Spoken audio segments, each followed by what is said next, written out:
편안하게 오늘도 사자성어 이야기 들어보세요. 그럼 바로 시작합니다. 좌불안석, 좌불안석. 지하철 2호선 출근길에서 본 풍경인데요. 한 아저씨가 계속 자리에서 일어났다 앉았다를 반복하고 계시더라고요. 처음엔 뭔가 놓친 게 있나 싶어서 그냥 봤는데 몇 정거장을 지나도록 계속 그러시는 거예요. 핸드폰을 봤다가 시계를 봤다가 또 일어서서 문 쪽으로 갔다가 다시 돌아와서 앉고 보고 있으니까 저까지 뭔가 불안해지더라고요. 오늘 말씀드릴 사자성어가 바로 좌불안석이에요. 앉을 쪽, 안일 불, 편안할 안, 자리석. 앉아있어도 자리가 편안하지 않다는 뜻이거든요. 마음이 불안하거나 초조해서 한 곳에 가만히 앉아있을 수 없는 상태를 말해요. 중요한 발표를 앞두고 있거나 시험 결과를 기다릴 때 또는 사랑하는 사람과 첫 만남을 앞둔 상황에서 이런 기분 느껴보셨죠? 이 말이 어떻게 생겨났는지 정말 재미있어요. 중국 명나라 때 이야기인데 당시 황제가 신하들의 충성심을 시험해 보려고 한 가지 계략을 썼어요. 어느 날 갑자기 조정에 가짜 소문을 퍼뜨린 거죠. 황제가 위독하다는 거짓 소문이었어요. 그때 진짜 충신들은 밤잠을 못 이루고 궁궐 앞에서 서성거렸고 가짜 충신들은 이미 다음 황제에게 줄을 서느라 바빴거든요. 특히 한 충신은 황제의 병환 소식을 듣고 나서 집에서 밥도 제대로 못 먹고 자리에 앉아있지도 못했대요. 계속 일어났다 앉았다 하면서 궁궐로 달려가고 싶어 했다는 거예요. 그 모습을 본 사람들이 좌불안석이라고 표현했던 게 지금까지 내려온 거예요. 만약 여러분이 그 충신이었다면 어떠셨을까요? 아마 똑같이 한자리에 가만히 있지 못했을 거예요. 그런데 지하철에서 본 그 아저씨 이야기로 다시 돌아가면요. 알고 보니 그분이 딸의 첫 입사 면접 결과를 기다리고 계셨던 거더라고요. 나중에 전화가 와서 합격했다는 소식을 들으시고는 그제서야 환하게 웃으시면서 편안하게 앉으시더라고요. 그 순간 저도 덩달아 마음이 놓였어요. 결국 좌불안석이라는 건 사랑하는 사람을 향한 마음 때문인 거더라고요. 단금지교, 단금지교. 길고양이를 보면서 문득 든 생각이에요. 새끼 고양이 2마리가 나란히 앉아서 서로 그루밍해주는 모습을 봤거든요. 한 마리가 아파서 절뚝거리니까 다른 한 마리가 계속 옆에 붙어서 천천히 걸어주더라고요. 그런데 놀라운 건 이 고양이들이 원래 한 배에서 태어난 형제가 아니었다는 거예요. 완전히 다른 곳에서 온 길고양이들이었는데 어느 순간부터 늘 붙어 다니게 된 거였어요. 오늘 이야기할 사자성어가 바로 단금지교인데요. 끈을 단에 쇠, 금, 갈, 지에, 사귈, 교예요. 쇠도 끊어낼 수 있을 만큼 강한 우정이라는 뜻이거든요. 그냥 친한 친구가 아니라 정말 무엇이든 함께할 수 있는, 어떤 어려움도 이겨낼 수 있는 그런 깊은 우정을 말해요. 요즘 말로 하면 진짜 절친, 콩가루 집안 같은 관계라고 할 수 있죠. 그런데 이 말이 어떻게 생겨났는지 아세요? 춘추전국 시대에 관중과 포수가라는 두 사람이 있었어요. 이 둘은 어릴 때부터 친했는데 집안 형편이 완전히 달랐거든요. 관중은 가난한 집 아들이었고 포수가는 부유한 집 아들이었어요. 그런데도 포수가는 관중과 함께 장사를 할 때마다 이익을 나눌 때 관중이 더 많이 가져가도 전혀 신경 쓰지 않았어요. 다른 사람들이 관중을 욕심쟁이라고 비난해도 포수가는 친구가 집안이 어려우니 당연한 거 아니야? 라고 말했죠. 나중에 관중이 전쟁에서 도망쳤을 때도 마찬가지였어요. 사람들이 관중을 겁쟁이라고 손가락질했지만 포수가는 친구에게는 늙은 어머니가 계시거든 효자가 목숨을 함부로 버릴 수는 없는 거야 라고 감쌌거든요. 심지어 관중이 포수가와 적대관계에 있던 공자규를 삼기게 되었을 때도 포수가는 친구의 선택을 이해해줬어요. 정치적으로는 반대편에 서게 되었지만 우정만은 변하지 않았던 거죠. 그때 그 길고양이들을 보면서 제가 깨달은 건 진짜 우정이라는 게 조건이 없다는 거였어요. 서로 다른 환경에서 왔고 가진 것도 다르고 때로는 다른 길을 가게 되더라도 변하지 않는 마음이 바로 단금지교인 거죠. 관중도 나중에 나를 낳아준 건 부모지만 나를 알아준 건 뽀수가다 라고 말했다고 해요. 쇠도 끊을 수 있는 우정, 어떤 시련도 이겨낼 수 있는 진짜 관계가 바로 단금지교예요. 아비규환, 아비규환. 긴급 속보입니다. 제 마음에 큰 변화가 있었습니다. 네, 이상하죠? 갑자기 뉴스 진행자처럼 말하고 있는데요. 어젯밤에 친구들과 치킨을 먹으러 갔거든요. 그런데 그 치킨집이 완전히 난리가 났어요. 주방에서는 기름이 튀고 홀에서는 사람들이 소리 지르고 직원들은 뛰어다니고 정말 그야말로 지옥도가 따로 없더라고요. 그때 친구가 딱 한마디 하는 거예요. 여기 완전 아비규환이네. 아비규환이라는 말을 오랜만에 들었는데 그 순간 정말 딱 맞는 표현이더라고요. 아비규환은 아비지옥에서 고통받는 중생들이 부르짖는다는 뜻이에요. 아비는 고통이란 뜻이고 규환은 울부짖는다는 의미거든요. 쉽게 말하면 너무나 극심한 고통 속에서 사람들이 비명을 지르며 우는 모습을 표현한 말이에요. 요즘으로 치면 완전 대혼란, 아수라장 상태를 말하는 거죠. 이 말이 어떻게 생겨났는지 정말 흥미로운데요. 불교에서 말하는 지옥 중에서도 가장 끔찍한 곳이 바로 아비지옥이었어요. 그곳에서는 죄를 지은 중생들이 끊임없는 고통에 시달리며 울부짖는다고 했거든요. 옛날 사람들은 이 세상에서 벌어지는 극도의 혼란과 고통을 보면서 이건 마치 아비지옥 같다고 생각했던 거예요. 특히 전쟁이나 자연재해가 일어났을 때 사람들이 이 표현을 많이 썼다고 해요. 정말 상상만 해도 끔찍하죠? 그런데 신기한 건 이런 극한 상황을 표현하는 말이 지금까지도 살아남아서 우리가 쓰고 있다는 거예요. 그날 치킨집에서의 일을 생각해보니까 정말 인생도 그런 것 같더라고요. 가끔은 모든 게 한꺼번에 꼬이고 엉켜서 아비규환 같은 순간들이 있잖아요. 제가 회사에서 프로젝트가 완전히 망가졌을 때도 그랬어요. 상사는 화내고 동료들은 서로 탓하고 저는 그 가운데서 어쩔 줄 몰라 하고 정말 지옥이 따로 없었거든요. 그런 혼란의 순간을 지나고 나니까 깨달은 게 있었어요. 아비규환 같은 상황도 결국은 지나간다는 거였어요. 그날의 혼란이 오늘의 깨달음을 만들어준 셈이죠. 경물치지, 경물치지. 길고양이를 보면서 문득 든 생각이 있어요. 매일 같은 시간에 우리 동네 골목을 지나가는 길고양이 한 머리가 있거든요. 처음엔 그냥 배고픈 고양이려니 했는데 한 달째 관찰해보니까 정말 신기한 걸 발견했어요. 이 고양이가 쓰레기통을 뒤질 때마다 특별한 패턴이 있더라고요. 비닐봉지는 절대 건드리지 않고 종이봉투만 골라서 뒤지는 거예요. 왜 그럴까 궁금해서 며칠 더 지켜봤더니 종이봉투에만 음식 냄새가 제대로 배어있다는 걸 아는 거더라고요. 그때 깨달았어요. 이 작은 생명체도 나름의 방식으로 세상을 연구하고 있구나. 오늘 이야기할 사자성어가 바로 경물치지예요. 격은 이를 격, 물은 사물물, 치는 이를 치, 지는 알지. 풀어서 말하면 사물의 이치를 깊이 연구해서 참된 지식에 이른다는 뜻이에요. 단순히 책상 앞에 앉아서 머리로만 공부하는 게 아니라 실제로 사물을 자세히 들여다보고 그 속에 숨어있는 진리를 찾아내는 거죠. 현대로 치면 과학자나 연구자들이 하는 일과 비슷해요. 현미경으로 세포를 들여다보고 망원경으로 별을 관측하고 그 안에서 우주의 법칙을 발견하는 것처럼요. 그런데 이 말이 어떻게 생겨났는지 아세요? 중국 송나라 시대 주희라는 학자가 있었어요. 주희는 어렸을 때부터 정말 특이한 아이였대요. 다른 아이들이 놀 때 혼자서 개미 구멍을 하루 종일 들여다보거나 나뭇잎이 왜 가을에 떨어지는지 궁금해하며 며칠씩 나무밑에 앉아있곤 했거든요. 사람들은 이상한 아이라고 했지만 주희는 개의치 않았어요.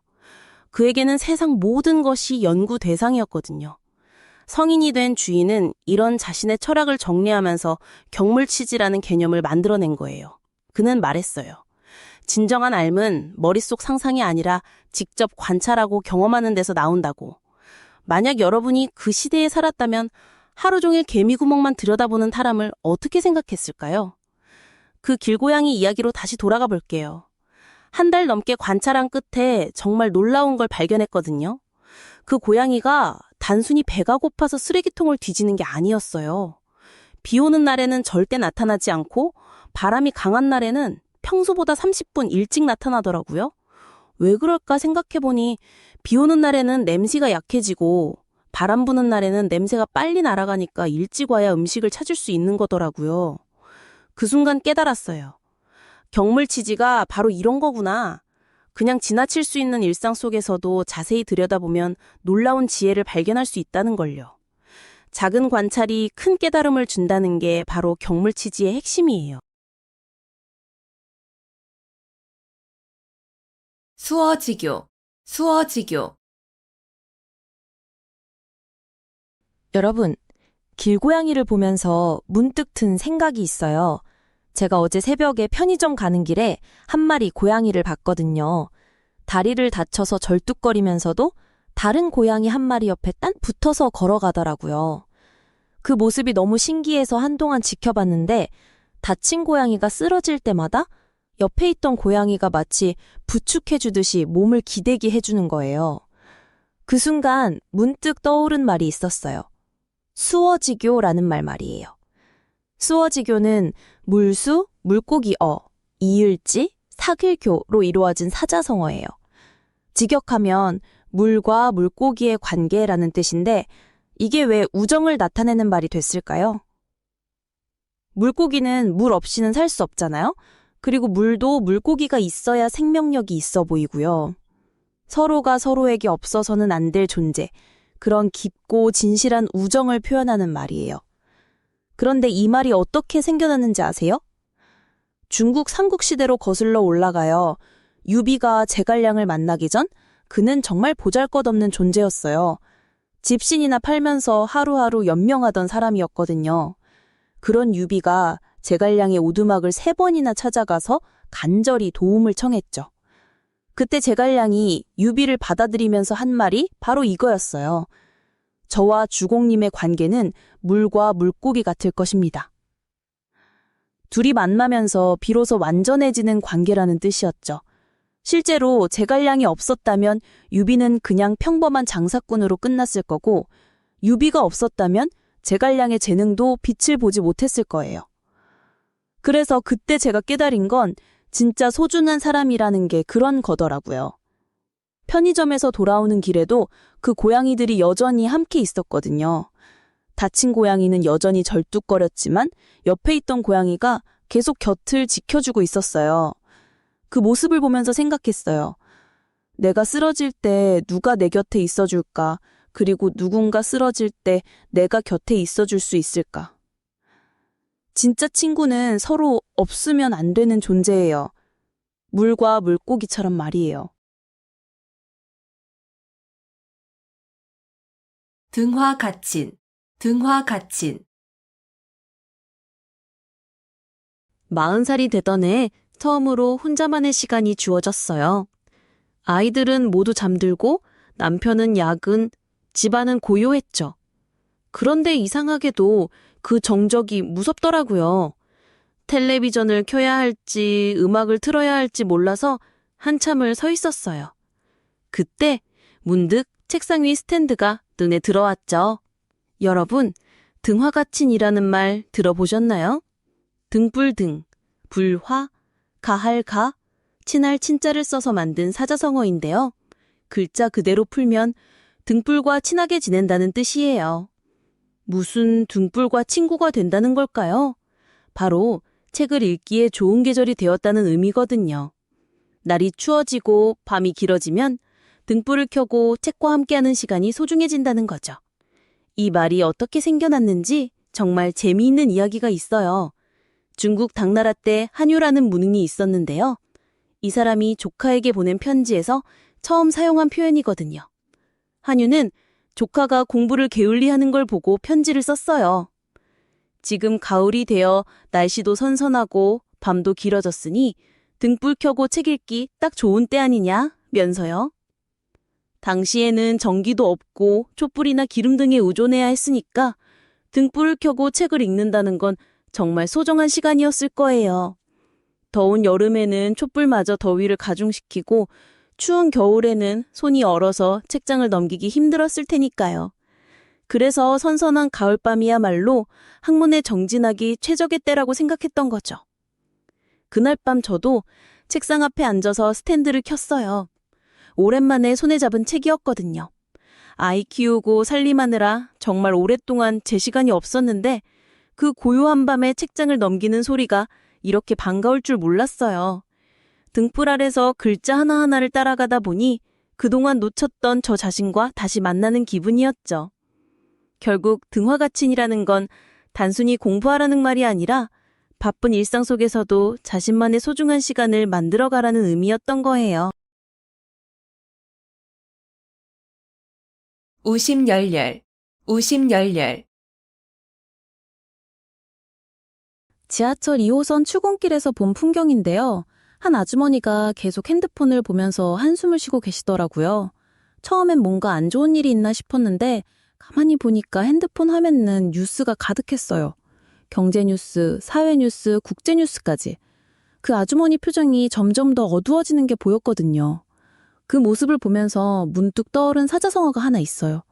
우심열렬이라는 말이에요. 근심스러운 마음이 뜨겁게 타오른다는 뜻인데요. 우는 근심할 우, 심은 마음 심, 열은 뜨거울 열, 렬은 격렬할 열자를 써요. 글자 그대로 풀면 마음의 근심이 불길처럼 타오르는 상태를 말하는 거예요. 이게 단순히 걱정이 많다는 게 아니라 정말 간절하고 절실한 마음으로 무언가를 염려하는 상황을 표현하는 말이거든요. 그냥 걱정돼 하는 게 아니라 밤잠을 이루지 못할 정도로 마음이 타들어가는 그런 심정이에요. 그런데 이 말이 어떻게 생겨났는지 아세요? 시경이라는 중국 고대 시집에 나오는 표현이에요. 당시 주나라 시대에 백성들이 나라 걱정을 하며 쓴 시에서 나온 말이거든요.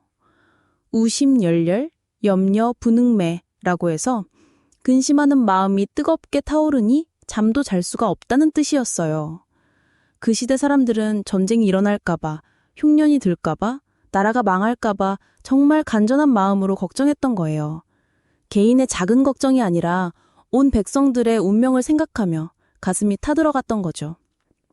만약 여러분이 그 시대에 살았다면 어땠을까요?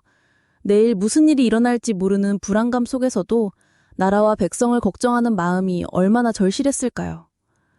아까 그 지하철 아주머니 이야기로 돌아가 보면요. 저도 그 순간 똑같은 마음이었거든요. 세상이 너무 빠르게 변하고 걱정할 일들이 산더미처럼 쌓여있잖아요. 그런데 그날 집에 돌아가서 생각해보니 이런 마음도 결국 무언가를 아끼고 사랑하는 마음에서 나오는 거더라고요. 가족 걱정, 미래 걱정, 세상 걱정까지. 우심열렬, 근심하는 마음이 뜨겁게 타오르는 건 결국 사랑하기 때문이라는 걸 그때 깨달았어요. 자초지종, 자초지종. 40살이 되던 해 처음으로 제가 완전히 망가진 날이 있었어요. 그날 아침에 일어나서 뭔가 이상하다는 생각이 들었거든요. 평소 같으면 바로 씻고 나가는데 그날은 침대에 누워서 천장만 계속 바라보고 있더라고요. 별것 아닌 일들이 연달아 터졌어요. 커피 머신이 고장나고 지하철이 지연되고 회사에서는 갑자기 프로젝트가 엎어지고 보통 같으면 그냥 넘어갔을 일들인데 그날은 왜 그렇게 모든 게 연결고리처럼 느껴지던지 마치 누군가 제 하루를 미리 짜놓고 연출하는 것 같았어요. 그런데 여러분, 자초지종이라는 말 들어보셨죠? 자자, 초초, 지지, 종종. 스스로 자, 처음 초, 이를지, 마칠 종. 즉, 처음부터 끝까지 전체 과정을 다 한다는 뜻이에요. 어떤 일의 시작과 경과, 그리고 결말까지 모든 걸 꿰뚫고 있다는 거거든요. 요즘 같으면 완전 스포일러하는 사람이라고 할 수 있겠네요. 드라마 첫 화 보면서 이미 마지막 화까지 다 아는 그런 상황 말이에요. 누가 누구랑 결혼하고 누가 배신하고 누가 죽는지까지 다 아는 거죠. 이 말이 어떻게 생겨났는지 정말 재미있는 이야기가 있어요. 한나라 때 동중서라는 학자가 있었는데 이 사람이 진짜 대단했거든요. 어떤 사건이 일어나면 그 배경부터 시작해서 앞으로 어떻게 될지까지 정확하게 예측했어요. 한 번은 황제가 어려운 문제로 고민하고 있을 때 신하들은 모두 당장 눈앞에 해결책만 내놓았는데 동중서만은 달랐어요. 그는 이 문제가 언제부터 시작됐고 왜 이런 상황이 됐으며 지금 어떤 조치를 취해야 나중에 어떤 결과가 나올지까지 상세하게 설명했어요. 마치 시간여행을 다녀온 사람처럼 말이에요. 황제가 놀라서 물었어요. 도대체 어떻게 이 모든 걸 다 알 수 있는가? 그때 동중서가 답했죠. 저는 자초지종을 봅니다. 모든 일에는 시작이 있고 과정이 있으며 결말이 있는 법이니까요. 그래서 그날 제가 깨달은 건 제가 겪고 있던 모든 일들이 사실 연결되어 있었다는 거예요. 커피 머신 고장은 제가 며칠 전부터 제대로 관리하지 않았던 결과였고 지하철 지연도 평소보다 늦게 집을 나선 제 탓이었어요. 회사 프로젝트가 엎어진 것도 사실 몇 주 전부터 신호가 있었는데 제가 무시했던 거였고요. 그 순간 깨달았어요. 제가 지금까지 살면서 늘 당장 문 앞에 문제만 보려고 했구나. 하지만 진짜 중요한 건 자초지종을 보는 거였어요. 시작이 어땠는지, 과정에서 뭘 놓쳤는지, 그래서 지금 어떤 상황인지를 정확히 파악하는 것. 그래야 앞으로도 같은 실수를 반복하지 않을 수 있거든요. 결국 인생도 하나의 긴 이야기라는 걸 그날 처음 제대로 이해했어요. 자초지종을 아는 사람이 되어야겠다고 생각했죠.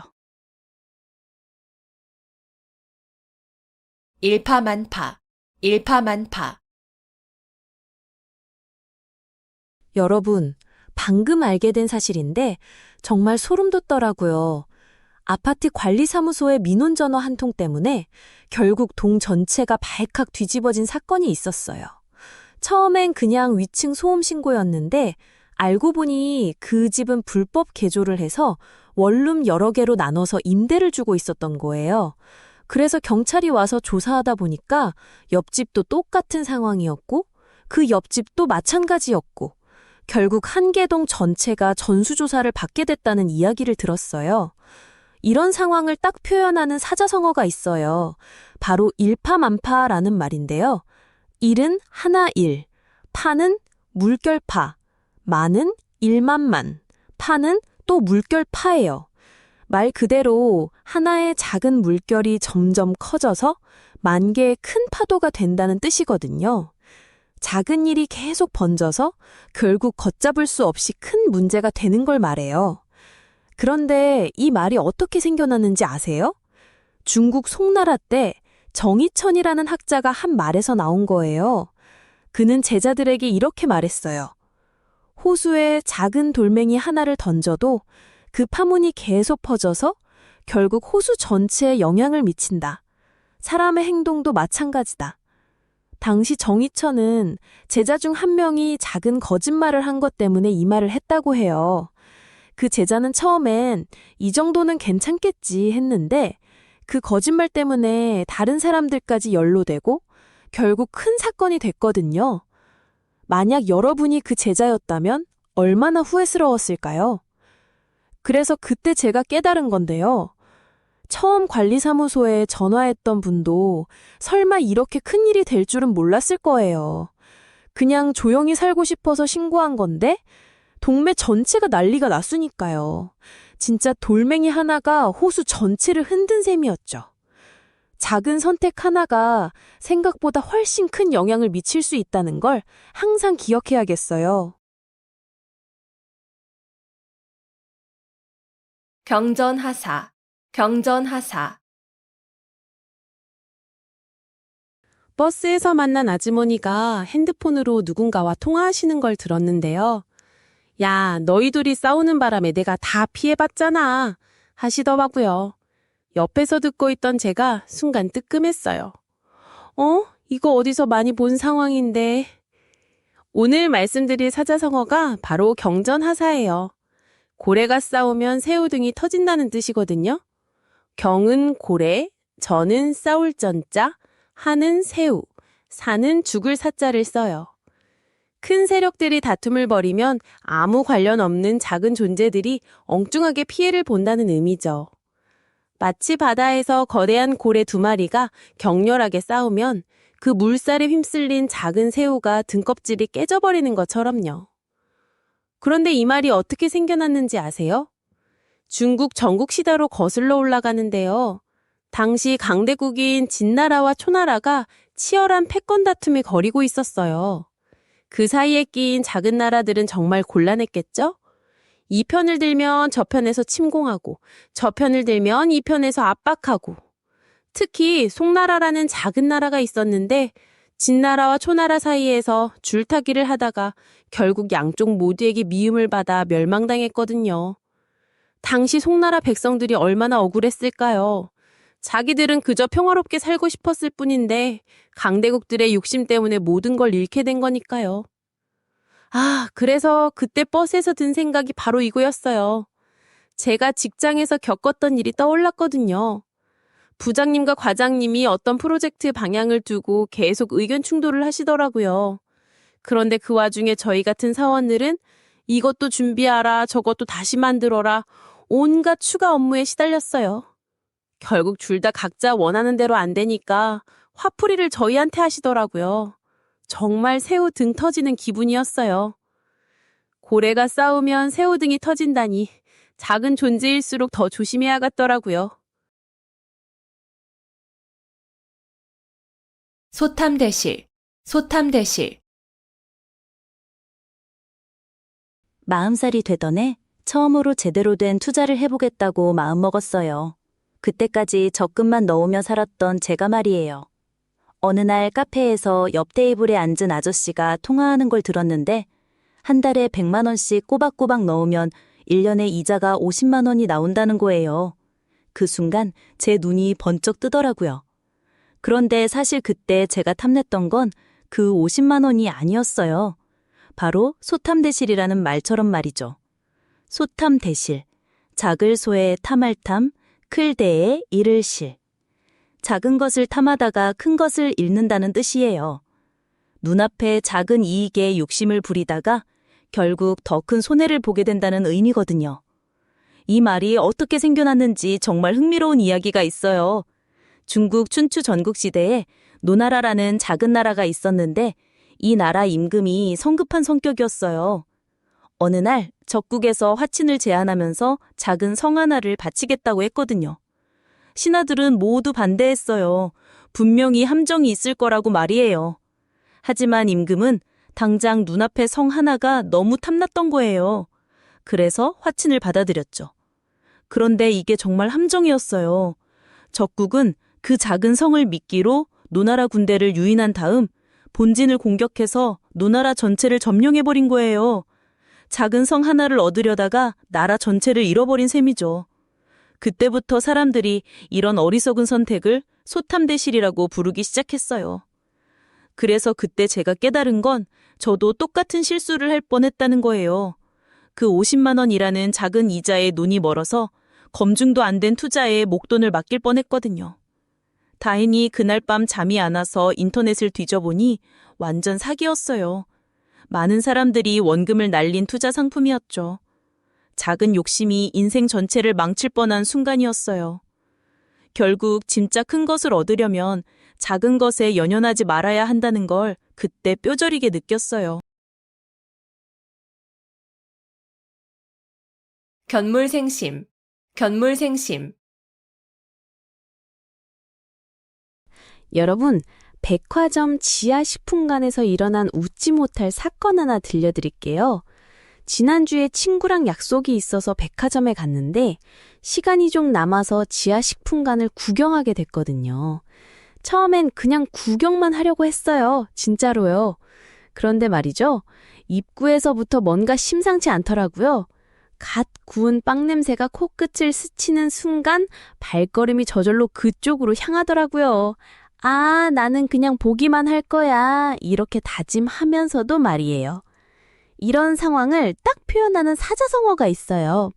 바로 견물생심이라는 말인데요. 볼견, 물건물, 날생, 마음심. 물건을 보면 마음이 생긴다는 뜻이에요. 쉽게 말하면 뭔가를 보고 나면 갖고 싶은 마음이 저절로 생긴다는 거죠. 원래는 사고 싶지 않았는데 실제로 보고 나니까 갑자기 갖고 싶어지는 그런 경험 다들 있으시죠? 온라인으로만 보던 옷을 매장에서 직접 보니까 갑자기 사고 싶어지거나 친구가 쓰던 향수 냄새를 맡고 나서 나도 똑같은 걸 사고 싶어지거나 하는 그런 마음 말이에요. 그런데 이 말이 어떻게 생겨났는지 아세요? 이 표현은 사실 중국 당나라 시대로 거슬러 올라가요. 당시 한 선비가 시장을 지나가다가 아름다운 비단을 보게 됐어요. 처음에는 그냥 구경만 하려고 했는데 그 비단이 너무 아름다워서 자꾸만 눈이 가더래요. 선비는 마음속으로 생각했어요. 나는 청렴한 사람이다. 불필요한 물건은 사지 않는다고요. 하지만 그 비단을 보면서 점점 마음이 흔들리기 시작했어요. 저 비단으로 옷을 해 입으면 얼마나 멋질까? 부인에게 선물하면 얼마나 기뻐할까? 이런 생각들이 꼬리에 꼬리를 물고 이어졌죠.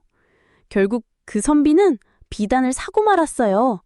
집에 돌아가서는 후회했지만 이미 늦었죠. 그때부터 사람들이 이런 말을 하기 시작했어요. 물건을 보면 마음이 생긴다고. 견물생심이라고 말이에요. 그래서 제가 그 백화점에서 어떻게 됐냐고요? 처음엔 정말 구경만 하려고 했어요. 빵집 앞을 지나면서도 그냥 냄새만 맡고 지나가려고 했고요.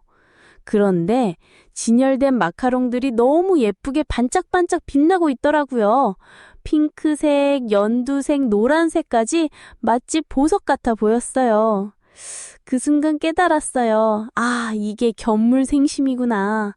보기 전까지는 전혀 사고 싶지 않았는데 실제로 보고 나니까 갑자기 하나하나가 다 가져가고 싶어지더라고요. 결국 6개들이 마카롱을 사서 나왔어요. 친구를 만나서도 마카롱 이야기만 계속했고요. 물건을 보면 마음이 생기는 건 인간의 자연스러운 감정이에요. 중요한 건 그 마음을 어떻게 다스리느냐겠죠? 청출어람, 청출어람. 버스 정류장에서 할머니 한 분이 저에게 물어보시더라고요. 젊은이, 요즘 젊은 사람들이 다 똑똑해 보이는데 옛날 사람들보다 더 잘난 거 맞나요? 순간 어떻게 대답해야 할지 몰라서 머뭇거렸어요. 그런데 할머니가 웃으시면서 하신 말씀이 정말 인상 깊었거든요. 오늘 이야기할 사자성어가 바로 청출어람이에요. 풀을 청, 나올 출, 어조사 어, 쪽빈 람. 푸른색이 쪽에서 나왔다는 뜻인데요. 이게 무슨 말인지 궁금하시죠? 쪽이라는 식물이 있어요. 이 쪽을 우려내면 파란 물감이 나오는데 신기하게도 원래 쪽 자체보다 더 진한 파란색이 나온다는 거예요. 그래서 제자가 스승보다 더 뛰어나다는 의미로 쓰이게 된 거죠. 마치 부모님보다 더 성공한 자녀를 보면서 뿌듯해하는 것처럼요. 이 말이 어떻게 생겨났는지 정말 재미있는 이야기가 있어요. 중국 전국시대에 순자라는 철학자가 있었는데 이분이 제자들을 가르치면서 한 말에서 나온 거예요. 순자는 성악설로 유명한 분이잖아요. 사람의 본성이 악하다고 주장했던 분인데 그런 분이 왜 이런 말을 했을까요? 순자는 제자들에게 이렇게 말했어요. 너희들이 나를 뛰어넘는 것, 그것이 바로 진정한 교육의 목표다. 쪽에서 나온 파란색이 쪽보다 더 진하듯이 제자가 스승을 뛰어넘을 때 비로소 학문이 발전하는 것이다. 당시 다른 설학자들은 제자가 스승과 같아지는 것만으로도 만족했는데 순자는 달랐어요. 오히려 제자가 자신을 뛰어넘기를 바랐던 거죠. 그때 버스 정류장에서 할머니가 해주신 말씀이 바로 이거였어요. 젊은이, 우리가 젊은 사람들보다 못한 게 당연한 거야. 우리는 쪽이고 너희는 푸른색이거든. 우리보다 더 진하고 아름다운 색깔을 내는 게 자연스러운 일이지. 그 순간 정말 감동받았어요. 진정한 스승은 제자가 자신을 뛰어넘는 것을 두려워하지 않는다는 거예요. 청출어람, 쪽보다 더 진한 파랑색처럼 말이에요. 정문 일침, 정문 일침. 택시기사님이 뜬금없이 하신 말씀이 아직도 귀에 맴돌아요. 새벽 2시, 술에 취해서 택시에 올라탔는데 기사님이 백밀러로 저를 보시더니 젊은이, 지금 도망치고 있는 거지? 하시는 거예요. 저는 깜짝 놀라서 네? 뭘요? 했더니 내가 너만 했을 때도 그랬어. 문제에서 도망치면 더 커져. 이러시는 거예요. 그때 문득 떠오른 사자성어가 있어요. 바로 정문일침이라는 말이에요. 정은 정수리 정, 문은 문문, 일은 하나일, 침은 바늘침이거든요. 머리 꼭대기에 바늘 하나를 콕 찌르는 것처럼 핵심을 정확히 찌르는 한마디를 의미해요. 우리가 흔히 말하는 딱 한마디로 전곡을 찌르다, 이런 뜻이죠. 이 말이 어떻게 생겨났는지 아세요? 중국 당나라 때 황벽 스님이라는 분이 계셨어요. 어느 날 한 제자가 불교의 복잡한 교리에 대해 끝없이 질문을 하고 있었죠. 몇 시간 동안 이론만 늘어놓는 제자를 보던 황벽 스님이 갑자기 정문일침이라고 외치며 제자의 정수리를 손가락으로 콕 찔렀어요. 그 순간 제자는 깨달았다고 해요. 아, 내가 지금까지 본질에서 벗어나 헛된 말만 하고 있었구나 하고요. 그 택시기사님 말씀이 바로 그랬어요. 저는 그때 회사에서 큰 실수를 했거든요. 중요한 프레젠테이션에서 데이터를 잘못 입력해서 완전히 망쳤어요. 그래서 며칠째 술만 마시고 친구들한테 푸념만 늘어놓고 있었는데 기사님이 딱 한마디로 제 상황을 정확히 꿰뚫어 보신 거죠. 도망치지 말고 해결해. 그 말이 정문일침이었어요. 다음 날 회사에 가서 팀장님께 사과드리고 해결책을 제안했어요. 그때 깨달았죠. 정문일침 같은 한마디가 때로는 100마디 위로보다 더 큰 힘이 된다는 걸요. 갓난신고, 갓난신고. 차가운 바람이 얼굴을 스치는데 문득 떠오른 생각이 있어요. 지하철 계단을 올라가다가 뒤에서 들린 할머니의 한숨소리. 무거운 짐을 혼자 끌고 올라가시는 그 모습을 보면서 가슴이 아팠거든요. 그런데 그 할머니가 계단 끝에 다다라서는 환하게 웃으시면서 고생 끝, 행복 시작이네 라고 혼잣말을 하시더라고요. 그때 문득 떠오른 말이 갓난신고예요. 간이라는 글자는 어려울 간, 나는 어려울 난, 신은 매울 신, 고는 쓸 고라는 뜻이거든요.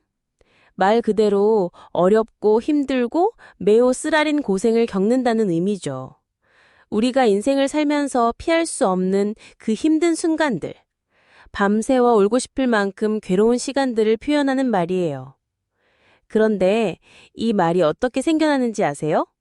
중국 삼국시대로 거슬러 올라가는데 총나라의 유비가 죽기 직전에 아들 유선에게 남긴 유언에서 나온 말이에요. 유비는 평생 떠돌아다니며 온갖 고생을 다 겪었던 인물이잖아요. 초가집에서 태어나 집신을 팔며 살았던 그가 황제가 되기까지 정말 상상할 수 없는 어려움의 연속이었죠. 유비는 임종을 앞두고 아들에게 이렇게 말했어요. 네가 앞으로 겪을 갓난신고를 두려워하지 마라. 그 고생이야말로 너를 진짜 사람으로 만들어줄 것이다.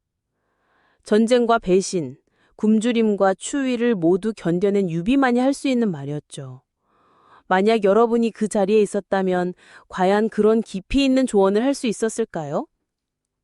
그 지하철 할머니를 다시 만난 건 한 달 뒤였어요. 같은 시간, 같은 장소에서요. 이번엔 짐도 없이 가볍게 걸어 올라오시더라고요. 알고 보니 그동안 아픈 남편분을 간병하시느라 매일 무거운 짐을 들고 병원을 오가셨던 거예요. 그런데 남편분이 건강을 되찾으시면서 이제는 혼자서도 걸을 수 있게 되셨다는 거죠. 할머니는 제게 말씀하셨어요. 젊은이, 힘든 일이 있어도 포기하지 마. 고생 끝에 반드시 좋은 일이 기다리고 있어. 갓난신고는 단순히 고생한다는 뜻이 아니라 그 고생을 통해 진정한 성장을 이루어간다는 의미인 거죠. 할머니의 그 환한 미소가 그걸 증명해주고 있었어요. 개포일낙, 개포일낙. 길에서 만난 할머니 한 분이 해주신 말씀이 아직도 귀에 맴돌아요. 그날 저는 약속 때문에 완전히 곤란한 상황에 빠져 있었거든요.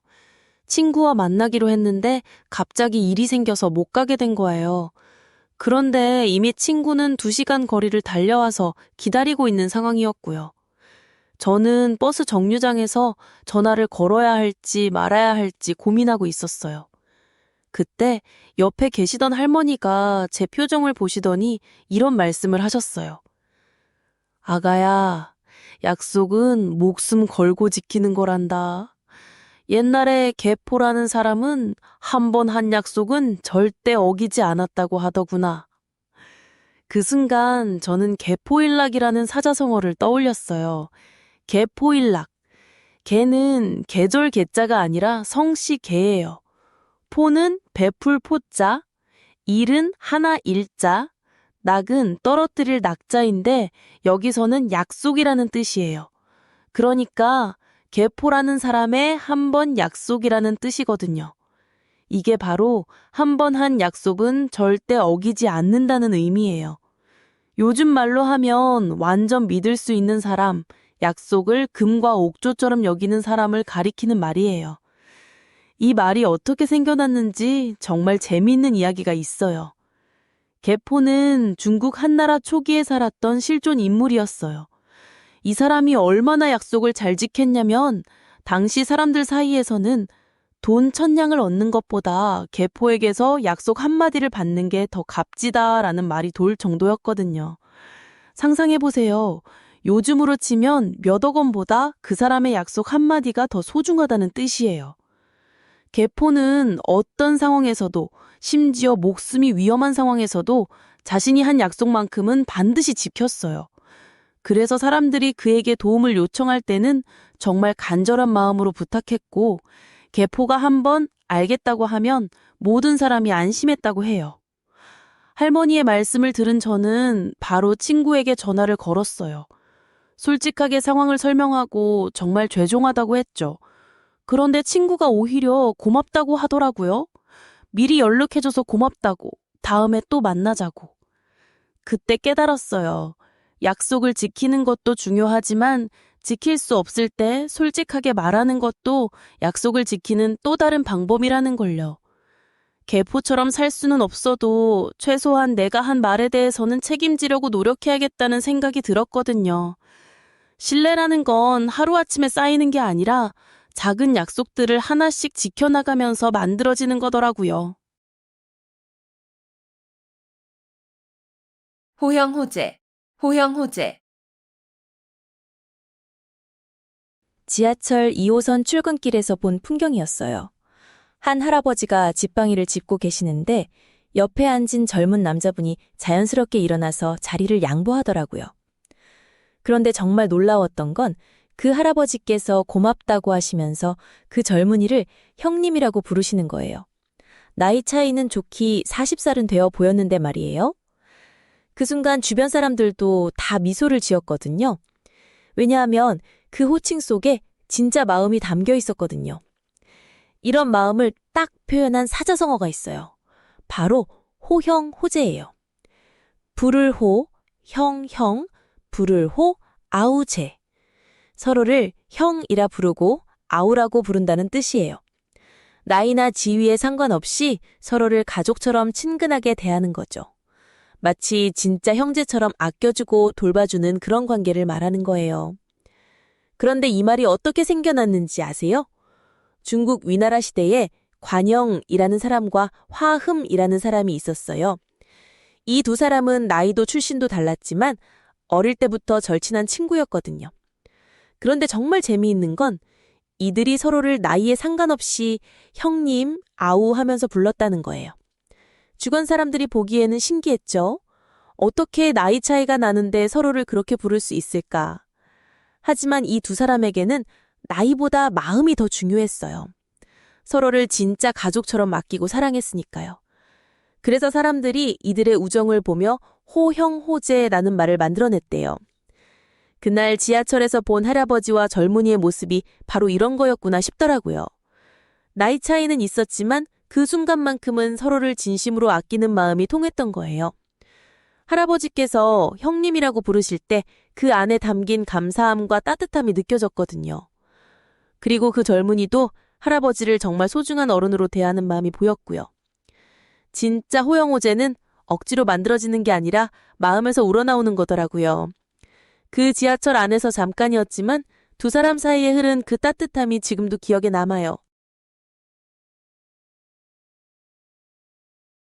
풍수지탄, 풍수지탄.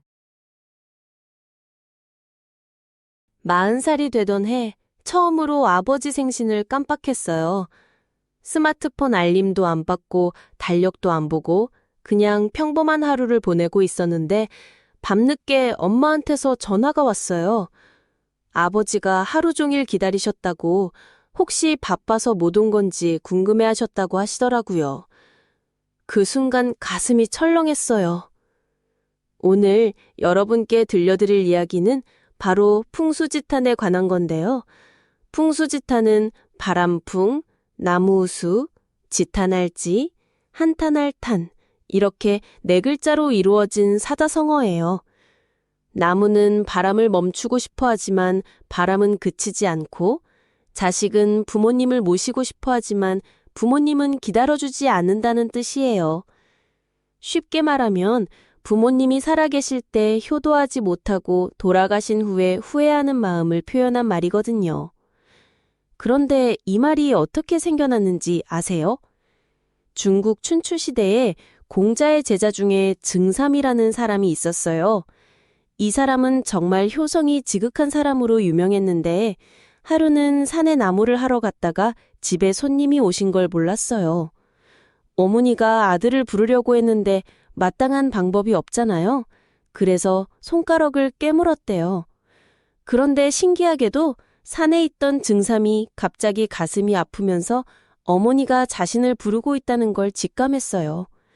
급히 집으로 돌아가서 어머니께 이유를 물어보니 정말 손가락을 깨물어서 불렀다는 거예요. 그만큼 모자간의 정이 깊었던 거죠. 그런 증삼이 나중에 이런 말을 했어요. 나무는 조용히 있고 싶어 하지만 바람이 그치지 않고, 자식은 부모님을 모시고 싶어 하지만 부모님은 기다려주지 않는다고요. 그날 밤 아버지께 전화를 드렸어요.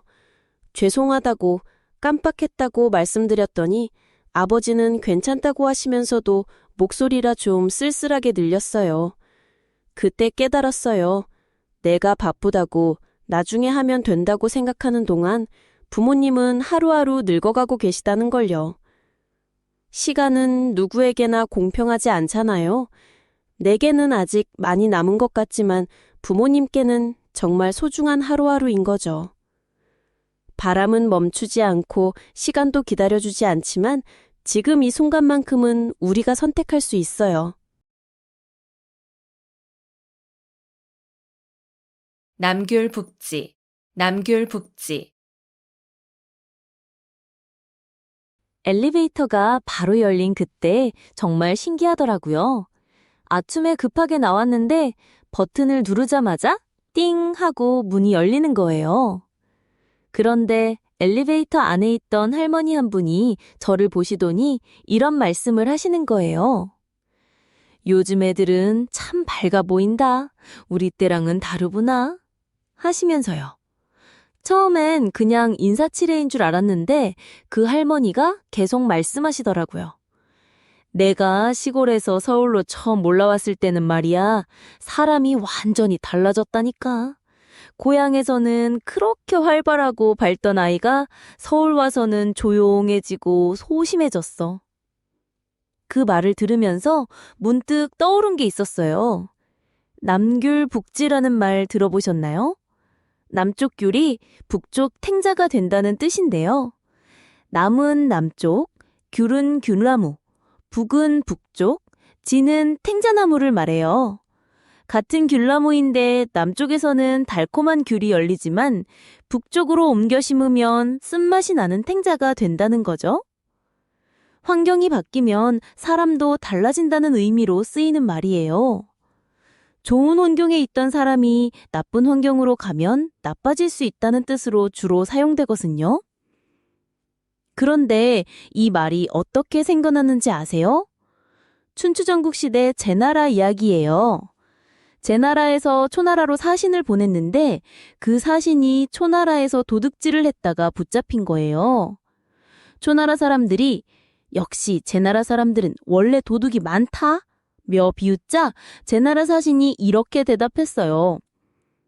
남쪽의 귤을 북쪽에 심으면 탱자가 됩니다. 잎사귀 모양은 비슷하지만 맛은 전혀 다르죠? 왜 그럴까요? 토양과 물이 다르기 때문입니다. 백성도 마찬가지예요. 제 나라에서는 도둑이 아니었는데 초나라에 와서 도둑이 됐다면 이는 초나라의 토양이 사람을 도둑으로 만들기 때문 아닐까요? 정말 기가 막힌 반박이죠. 오히려 초나라의 환경을 문제 삼으면서 제나라 사람의 명예를 지켜낸 거예요. 엘리베이터에서 만난 그 할머니 이야기로 돌아가면요. 저도 그런 경험이 있거든요. 대학교 들어가서 처음 서울로 올라왔을 때 정말 달라졌어요. 고향에서는 누구보다 말 많고 활발했던 제가 서울에서는 완전히 조용한 사람이 됐더라고요. 사투리 때문에 움츠러들기도 하고 모든 게 다른 환경에서 적응하려고 하다 보니까 제 본래 모습을 잃어버린 것 같았어요. 그때 깨달았어요. 환경이 사람을 바꾸는 건 맞지만 그게 항상 나쁜 건 아니라는 걸요. 저도 서울 생활에 적응하면서 좀 더 신중해지고 깊이 있게 생각하는 법을 배웠거든요. 결국 남결북지는 단순히 환경 때문에 나빠진다는 의미가 아니라 우리가 어떤 환경을 선택하고 만들어가느냐에 따라 얼마든지 다른 사람이 될 수 있다는 뜻인 것 같아요. 사필귀정, 사필귀정. 3초. 제 인생을 바꾼 그 짧은 순간이 있었어요. 회사 복도에서 팀장님과 마주쳤는데 그 순간 저도 모르게 고개를 푹 숙이고 지나갔거든요. 그런데 이상하게도 그날 밤부터 계속 그 장면이 머릿속에서 맴돌더라고요. 왜 그랬을까? 왜 당당하게 인사하지 못했을까? 하면서요.